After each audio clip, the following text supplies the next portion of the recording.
Верховный суд Татарстана начал рассматривать уголовное дело о незаконном производстве больше 5 килограммов наркотиков. 3 фигурантов задержали еще в феврале этого года в Набережных Челнах. Помимо запрещенных веществ и компонентов для его изготовления, стражи порядка изъяли у задержанных 2-месячного тигренка. Как сложилась судьба животного и какую схему использовали предполагаемые злоумышленники, об этом и не только расскажет Айрат Назипов.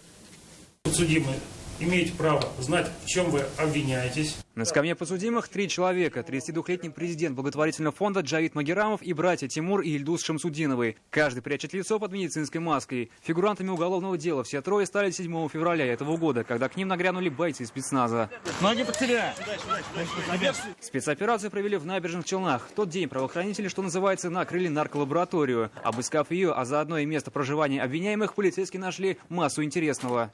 Во дворе частного дома был обнаружен автомобиль «Газель», в котором сушилось изготовленное наркотическое средство общим весом свыше 5 килограмм.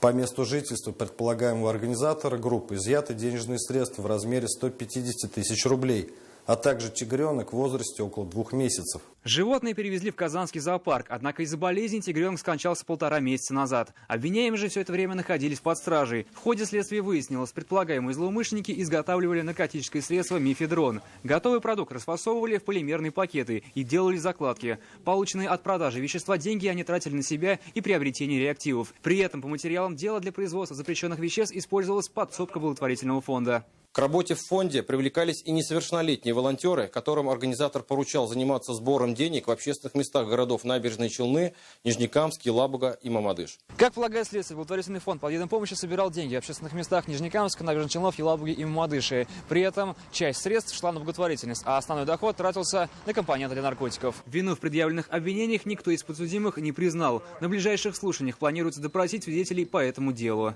Айрат Назипов, Алмаз Зиединов, вызов 112.